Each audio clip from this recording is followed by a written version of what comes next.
नमस्कार दर्शक बंधु स्वागत करुच्ची डेली न्यूज लाटेस्ट एपिसोड को जो पाइपर आप प्रत्येक दिन गुरुत्वपूर्ण खबर। दर्शक बंधु ई श्रम कार्ड को नहीं आसला एक बहुत बड़ खुशी खबर मिलवा जाऊँगी ई श्रम कार्ड टंका। तेबे दर्शक बंधु के मानक मिल टंका संपूर्ण खबर जानापी भिडियोटी को शेष पर्यंत देखिए।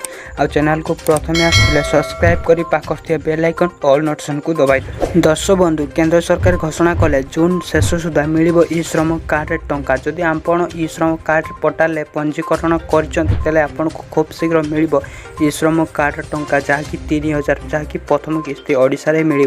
वर्तमान ईपी रे टंका मिल सारी किंतु ओडिशा रे कौन भी अपडेट आसी ना किंतु केंद्र सरकार घोषणा कर समस्त स्टेट रे मिल ई श्रम पोर्टाल टंका। जदि आपण ई श्रम कार्ड रे पंजीकरण करते आप पंजीकरण करना यथाशीघ्र जाई पंजीकरण करनियंतु एवं जो माने पंजीकरण करछंती जदि किछि त्रुटि थाए तेले जाई संगे संगे संशोधन करनियंतु। संशोधन कला परे आपनको खूब शीघ्र मिलिबो टंका।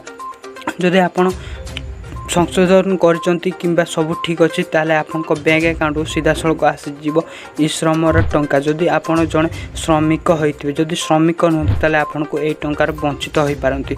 ए टंका को पाइबा को हेले आपनकर लेबर कार्ड थिबा अत्यंत आवश्यक बोली जना पड़ी। आज रही छोटिया इनफॉरमेशन वीडियोटी जदि आपको भल लगता है निश्चय लाइक कर चैनल को सब्सक्राइब करने वीडियोटी शेष पर्यंत देखिबारु धन्यवाद।